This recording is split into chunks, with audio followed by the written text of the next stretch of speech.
We're here outside of the Auto Bar. All right, we good now. Welcome everybody to Harbor Discussions. We're here outside the Auto Bar with Wreckage from Connecticut. If y'all would like to introduce yourself by your name and role in the band. I'm Noah. I sing in the band. I'm Corey. I'm filling in on bass. Dak, I play drums. Marty, play guitar. Say you're filling in. Are you in another band? Not currently. I used to be. Okay. What band? My most recent band was called Amnesiac, and it was with this guy. All right, cool. So talk about what specific part of Connecticut you're from and what it's like in Connecticut. So these guys all live in New Haven. I think, Okay. Corey, you live in New Haven too, right? I live in Naugatuck. Okay, so I'm in New Haven County. yeah, I live near a place called Bristol, which is central Connecticut. It's where they got ESPN. Okay. Magical place called Bristol. New Haven's definitely like the cultural epicenter of Connecticut. That's where all the music scene is. That's where the pizza is, you know. The rest of Connecticut, suburbs, rural, New Nothing Haven. crazy going on? No, not too much. Yeah. Yeah. I didn't think so. I mean, I haven't heard much about Connecticut. No offense. No, that came off wrong. But I went to Connecticut when I was a kid, but I forgot what we even did there and whatnot. And I haven't been since. So I was just kind of curious, like, what do you do outside of shows and stuff like that? Go on hikes. Okay. Go out to eat. There's a lot of good food in Connecticut. A lot of good food in Connecticut, yeah. Gotcha. Hang out. Chill. Watch YouTube. Regular Read shit. Okay. books, I yeah. gotcha. I was reading about your most recent record and whatnot, and it said everyone in Wreckage has been around to experience some highs and lows around Connecticut, and the record's about, not forgetting the highs, right?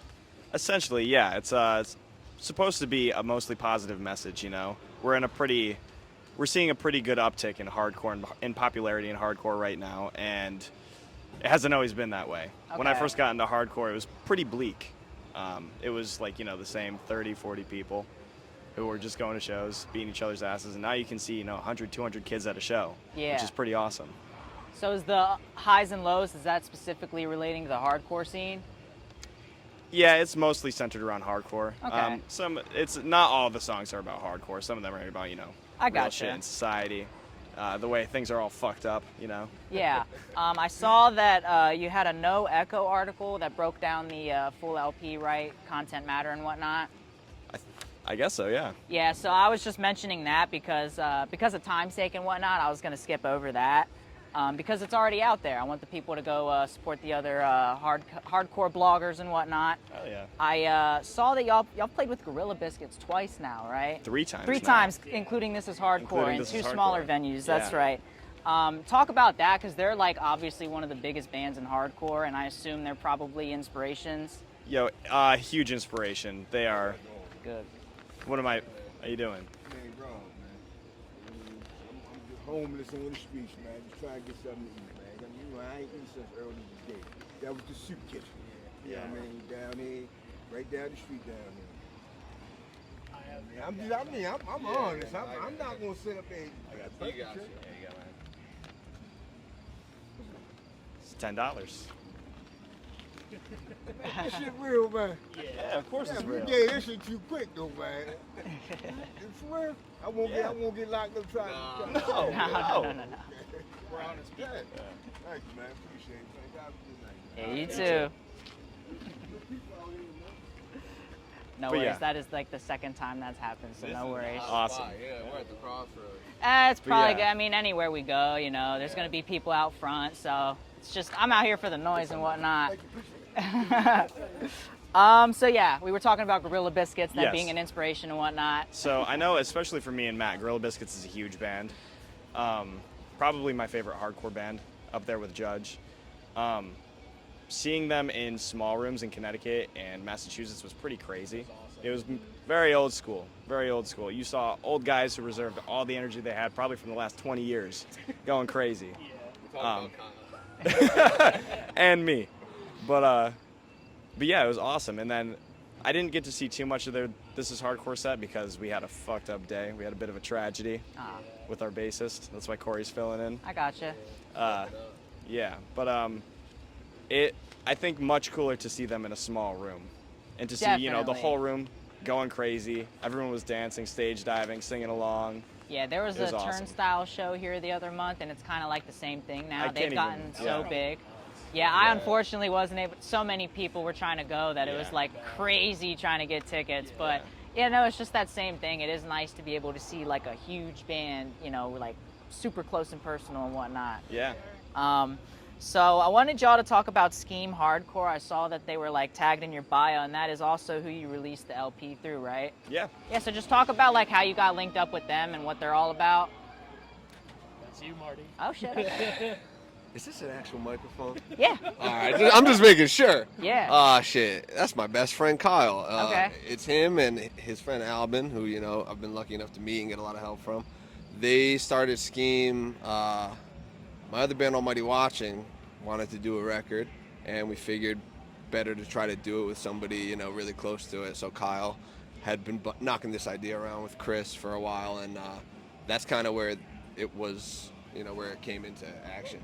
But it was kind of the obvious choice from the start, just because what we're really trying to do is just keep it close to home, work with people that we know and that we're friends with personally. Damn. So Scheme was like, It is a big it's ass a big rat. ass rat. Yo, I swear to He God. got a whole dinner. First interview I did, fucking one was like right there, and he was like, "Yo, that's a big ass rat," and I was like, that is a big ass rat." That's a big ass rat. Anyways, yeah, Scheme is just family, and they get it. Like it's funny because it's called Scheme, and you can make a ton of jokes about it, but it's just like real deal, actual dudes who go to shows, trying to put on good bands. So. Gotcha. I saw y'all played a show at I think it was called Poor Taste, right, in Chattanooga. Yeah. So I saw there was like T-shirts on the wall and like Evisu jeans. Is this like a resale Yo, I was store? thinking you in front of the Evisu jeans was dope. Yeah. So is this like a resale kind of store for like streetwear and stuff like that? Yeah. Dope thrift store. And Okay. low key, I wouldn't say it's very poor taste. no, it was good taste, and the prices were kind of on. I was tempted. The selection was good, and the prices were on. So That's good. respect 'Cause to a Poor lot Taste. Of, a lot of stores, man, tax on that shit. It's crazy. Yeah, if every vintage T-shirt's 3 figures, you're doing it wrong. Yeah. Yeah. Yeah. Yeah. Yeah, no, I went to a flea market out here. I want to say it was I forget what the brewery was called. Either way, yeah, there's people there selling T-shirts and shit like that for hundreds of dollars, which is like, I get it, because people will pay it, but it's I ain't still paying that crazy. tax. Yeah, nah, hell No. no. The most I'm paying for a used shirt is like, 30 maybe. Yeah. It depends how rare it is, but like still, yeah. Yeah, I people don't paying. know anybody that would pay more than 30 for a heavily used vintage T-shirt. Oh yeah. It's crazy too when they have rips and they have rips and shit like that, and they be expecting you Listen, to pay like $250. I may have been seen in a shirt that was upwards of $200, but let's be honest, I was blessed with a free vintage Gorilla Biscuits shirt too, so that was my sacrifice. Nice. How'd you get that? My dear friend Lennon from the city of Philadelphia plays in Envision, Seed of Pain, etc. He walked up to me, he placed it on my shoulder, he said, "Here you go, brother." And that's Gotcha. the story. All right. So who writes the lyrics? Matt and I collaborate on that. We kind of just sit down and listen to the song, come up with an idea, and then draft them out, Okay, so you already kind of talked about the writing process. I mean, is there anything deeper to it? Like, do you get in a certain mind space for writing, anything like that? It'll kind of, if I write the song fully, it kind of just hits me in a moment. Like, it's Okay. just a spurt of the moment, like, oh shit, I have a dope idea. I'm gonna, seize this opportunity. But most of the gotcha. time, it's just we've just recorded the songs, like the instruments, and I've planned to go in and record the vocals and write the lyrics right there. Okay. Yeah. So I don't believe there's any like publications out about the demos and stuff like that y'all did back in the day. So I kind of wanted to go over those. Sure.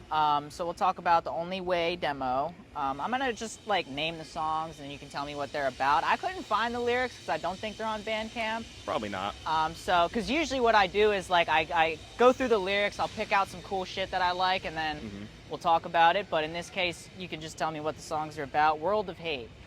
It's about how we live in a world of hate. Okay. Kind of go more into that, Yeah.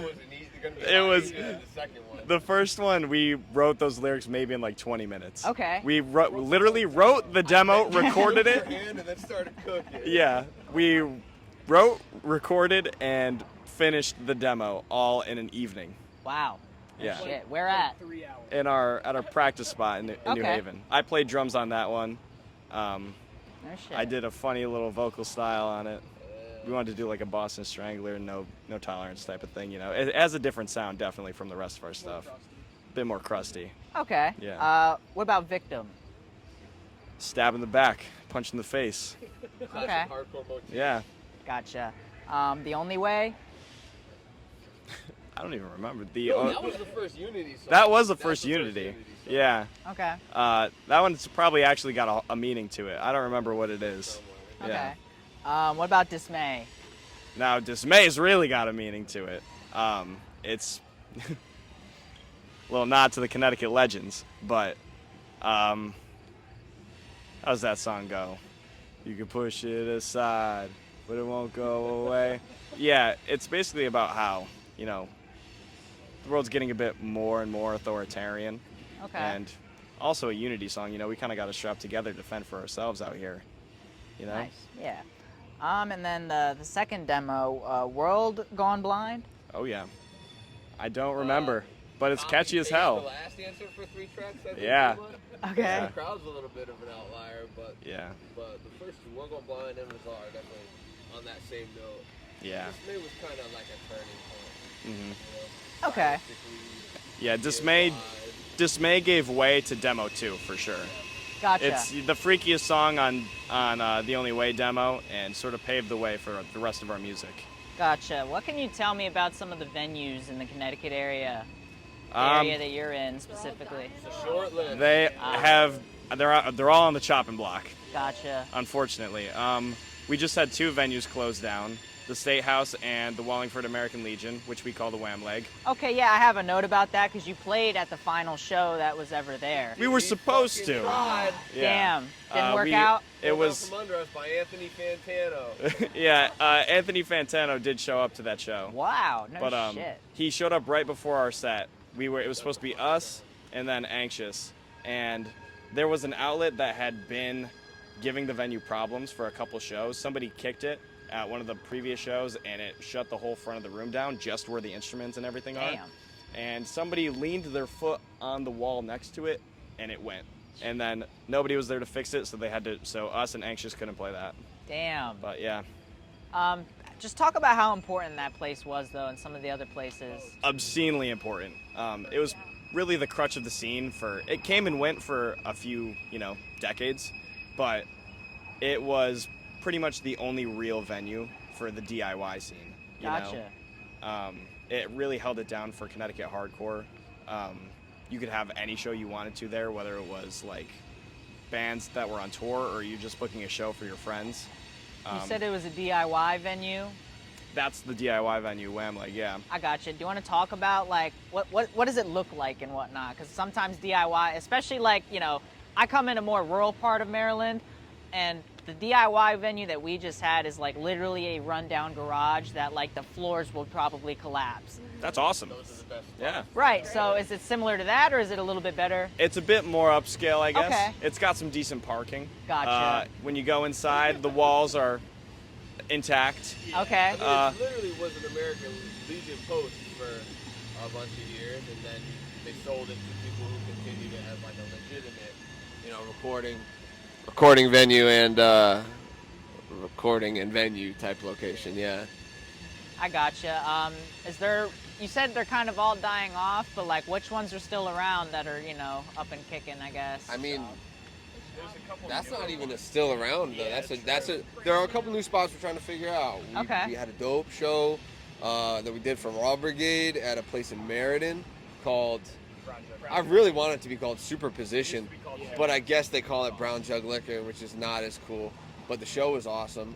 I don't know whether we'll be able to do more there or not. We'll feel it out. But, it's always tricky getting somewhere that's down to kind of take on the unknowns of a hardcore show when they're not, like, intrinsically part of it, Prominent these days, too. Like, Yeah. So many kids are coming out, and not a lot of people feel comfy having bad kids at their venue going crazy. Yeah. Yeah, with the lack of venues and stuff like that, do you ever have to come up with like, makeshift locations, pulling up in random lots, fields, etc.? Or We haven't had to do that yet. A No. lot Okay. of people push for that, but we haven't had to take it to that. We're lucky enough to have some friends in relatively high places who can usually make it work in one of the more corporate venues when we can't find something a little more DIY, but you know, we're really trying to find a spot that can, like, you know, be by hardcore kids for hard kids for a little bit. Gotcha. Now, y'all have been on tour with Combust for quite a while right now. Feels like quite a while. Yeah. Okay. Talk about just some of the cool memories you've made so far on the tour. Maybe like if you have a favorite city that you've been to so far. Well, Chicago has our hearts, you know. Okay. Detroit is really a second home to me, but Chicago's easy third. My third home for sure. Dope ass city. Maybe the only real, I don't want to be too deprecating, but the realest city besides New York City that I've had the pleasure of checking out. Okay. I don't want to speak for everybody there, but No, I would agree. you know, it feels like what the golden standard of a city is.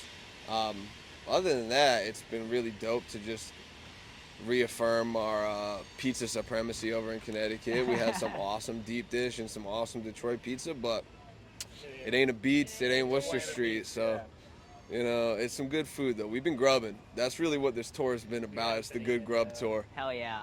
Speaking of grub, do you want to talk about some of the best spots in Connecticut to eat? Well, Modern pizza. Okay. Sally's a Beats. We're a modern family, but Sally's kind of is my goat. So I'm lucky to have the microphone right now. But yeah, we be hitting modern. That's one of the best pizza spots. But there's all types of food. What are the other spots? Neil's Donuts is certified hardcore Okay. family. You may be lucky enough to own one of the day's homages. We won't call it a ripoff. Yeah, Neil's Donuts is goated. They're in Wallingford, and they're right around the Legion too. So Wallingford's got a lot going on. That's my hometown, baby. Yeah. What else? Put somebody on. Arles and Boggs has great vegan food. Also in Wallingford. Also in Wallingford. Okay. That's all I got. All right. Yo, J. Timothy's Wings. Oh, J. Timothy's Wings, the best wings in the entire country, maybe the whole world. Wow. You get them dirt style, there's nothing like it. You got to get 10 buffalo dirt style, and you got to get 10 sweet red chili dirt style. Maybe you get some garlic bread with the cheesy gorgonzola dip. This is why I like to ask, because if I ever go to Connecticut, I'm going to watch this shit again and be like, what did he say? And then I'm going to go there. But yeah, also, let's not forget Zupardi's. Zupardi's is Wreckage. Okay, cut that. We But- gatekeeping out here. That's the real sleeper spot. Is that because it's like kind of, you know, more well known? A lot of people go there and stuff. Zupardi's is much less well known. It's a town over from, you know, the big three piece of Yeah. places that Okay. It's technically West Haven. Gets a little Gotcha. less respect, but we love it. Okay. Do you have any plans for upcoming music and stuff like that? We Yeah, kind of. yeah, we Yeah. have some songs in the works. Okay. Yeah, I think we're thinking about what to do with them. I think we'd like to do a 7-inch, just, you know, something kind of quick, fast. You know, our last record, even though it's pretty short time-wise, it kind of took a lot of preparation. It's a little bit longer in terms of like crafting those songs. So I would love to just kind of hit quick again with like 3 or 4 new ones. Keep it moving, keep things fresh. Gotcha. What kind of bands inspired y'all? I'm gonna keep it a buck. We, you know, everybody, you gotta pay homage to the, you know, you gotta pay your respects to like the OGs. Like we love Judge, Turning Point, Gorilla Biscuits, all that shit. But Fury's kind of our gold standard. Yeah. Okay. So especially like after getting to play with them down in Atlanta at House of Disorder, just kind of like reaffirmed that vision. Like, damn, we need another Fury type band in the world because we haven't had one like that in a while. And I don't know if I would ever suggest we'd be capable of filling that gap because that's a big one, but might as well try, right? I gotcha. And then what are some like Connecticut hardcore bands you'd like to shout out? Current or old ones? Either one. Well, if we're talking like influence, number one for me is Cornerstone. Okay. They just do so much weird shit, so many little guitar things that kind of go unnoticed, and that's always been a big source of inspiration for us. As far as current bands, shit. Do we have any bands that we're not also members of? We Yeah, got we got- Kidnapped, you know, got to shout out Kidnapped, the Power Violence Goats. Okay. Yeah, you can definitely talk about like other bands that you're in and stuff like that, because I want people to check out all that stuff. Yeah, well, that's really it right now, right? Yeah, Almighty Watching. Almighty Watching, yeah. Okay. People, anyone who needs to know about that knows about that. We got a bit of a metalcore renaissance going on in Connecticut. We're not a part of that, but there is gotcha. one happening. There's Not some fans bands, of metalcore? definitely not our style, I gotcha. but they bring out kids, so gotta respect it. And, you know, they're the homies, so. Yeah, it's called. There's a label called Afira that's putting out some bands from the area. A bunch of bands. We got Balmora, Centralia, Papercut. Oh, Papercut I think is dead. Yeah, I think Jay killed Papercut. Which is also all the same group of people, really. You got Broken Vow that's sort of Connecticut. You got Anxious that's Connecticut. Yeah, we got a lot of honorary Connecticut. Yeah. Like Broken Vow, as far as I'm concerned, like, you know, we claim those boys for sure. And like by the same token, Ultimatum, like only, just Cesar's from Connecticut, but that's, you know, things are a little closer up in the Northeast. You have a lot of people from different scenes coming together to work on stuff. So, you know, we see that a lot. I think Ultimatum's got some new shit coming out soon, which is going to be cool. 4 or 5 new songs coming out. Yeah. Yeah. Yeah, thank the loud ass train, whatever the fuck. Appreciate you stopping. Yeah. Outside of hardcore and metal, what kind of music do you get into, if any at all? Red Hot Chili Peppers. Okay. Red Hot. He loves the Red Hot Chili Peppers, but we're all into a whole bunch of shit. We've been listening to a lot of like drum and bass, a lot of electronic shit on this Okay. tour. Nice. Dakota really likes rap. Yeah, it's kind of a problem at this point. Modern, old, both. Everything. Cool. Hell yeah. What are some of your favorites right now? I mean, I gotta shout out Griselda. Fuck yeah. They're the greatest. They're Definitely. the only rap group that's actually about it and killing it and putting in the work. Yeah, the amount of times Griselda's been mentioned on my show is kind of It's crazy. so fucked up. Yeah. I work at a venue back home, and I worked them right before COVID. Okay. And dude, literally like 75 to 100 people on stage throughout their entire set, and like just a vibe the whole time. Cold World. It was literally like the entire room like was packed. It was nuts. Hell yeah. I would love that. I'd love to see them sometime. Our other guitarist, Sean, who couldn't make it, I think right now he's in a bit of a metal kick. Yeah. Maybe a bit of a death metal kick. Who that knows what guy's he's only deep cuts. Industrial waste. Only deep cuts. Okay. And then Sam, our bassist, who didn't survive This Is Hardcore. Rest in peace. He's probably listening to some like singer-songwriter acoustic shit. Yeah. Torturing himself. You get Stewing. into the Griselda merch, the Fashion Rebel stuff. I gotta admit, I'm a broke boy bad. It is expensive, dude. I cannot afford like a $200, $300 t-shirt. My friend told me he Crazy. spent that much on the shirt. I was like, wow. I mean, don't But- get me wrong, I've bought some expensive shit, but it's like, damn. My boy Tommy Robinson, praise both. He gave me a West Side Gun shirt because I Nice. got him into mad shows at the venue I work at, and it's the only piece of Griselda merch I own outside of like records and tapes and shit. Yeah, I bought one of their like jeans that they did, and they did throw in a free T-shirt, which Oh, was that's nice. dope. Definitely. They definitely seem like they care about their community. Yeah. Because I see all the time they're like if something doesn't get shipped to somebody's house, they're like, oh fuck, let me get you something and give you your money back, yada yada yada. Hell Pretty yeah. dope. And outside of music, what hobbies do y'all have?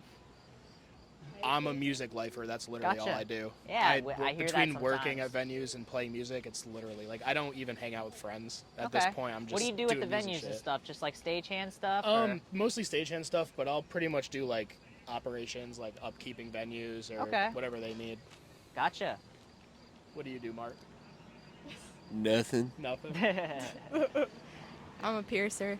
Okay. Dope piercing. Do you work at like a tattoo shop? I do, yeah. I Okay. work at Burning Hearts Tattoo. It's owned by a Wes who plays guitar in Death Threat. Cool. Hell Yeah. I hang out. yeah. I go on hikes. Nice. Matt goes on hikes. Go on hikes. We like talking in the group chat too. We like talking in group chats. Yeah, that's a good hobby. Okay. We're silly. Yeah, we're regular. We don't, Yeah, we're not regular too people. exciting. I got you. Yeah. Now that's cool. I mean, everybody likes to chill every now and then. It's I think it's like underrated to chill. We're Just all just, fucking like- chill. We're also so busy all the time. It's like Definitely. because Wreckage is almost becoming like a full-time job. Yeah, I mean that's. We also have like full-time jobs. Yeah, so. and it's very difficult to like realize when to quit the the bullshit job you don't want to work. It's kind of like it is a weird thing. When do you expect that you might be able to like quit those jobs? Do you think? I don't know if we will. Probably never. Matt and I both work in Matt and I both work in schools, so I mean it gives us time to do this in the summer. Yeah. And it's, So that gives you the time that you kind of. Yeah, we try to work around that. Sometimes we push it during the school year. What do you do in the schools? Well, teachers. Teach high school Okay. English. Gotcha. Okay. I'm a social studies man. Gotcha. Now, I mean, there's a lot of talk. I mean, teachers are definitely like underappreciated and shit like that. How long have y'all been teachers? This is year 5. Okay. Yeah. Year 6 of like teaching, but year 5 is like a Okay. teacher in my own classroom stuff. It's dope. I don't really pay the bills, but it's rewarding, Yeah. and it makes stuff like this. I literally don't, I'll give our other bandmates shit for like not necessarily being able to make stuff happen sometimes if there's a show, but I get it. Like, I don't know how anybody does, has serious outside of work hobbies with like a full round the clock job.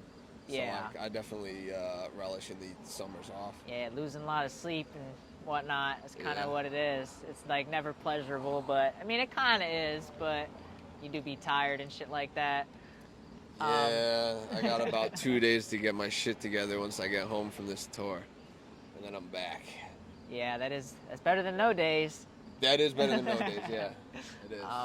That was pretty much all I could think of. Was there like anything else you wanted to talk about? Any shout outs? Any upcoming news? Anything like that? Quas T for being the best producer in Connecticut.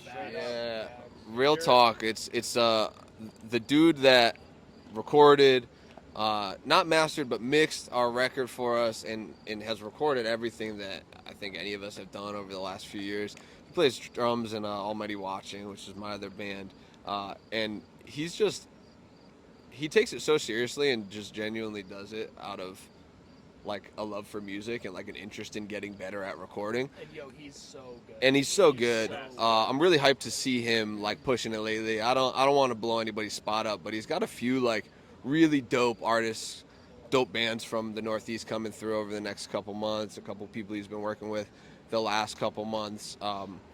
And I think people will definitely soon start noticing a lot of their favorite records from this year. A lot of the best sounding records coming from the spot, New Haven. Hit him up because he's not going to be proactive. Everybody's got to. He's like a hermit in a cave, guarding all the wisdom. You got to go seek him out. But Make an Instagram against his will. yeah, we're really trying to push him into it. Gotcha. That was all I had. I want to thank y'all for coming on my show. Cool, man. Thank you for having Yeah, us. of course. All right.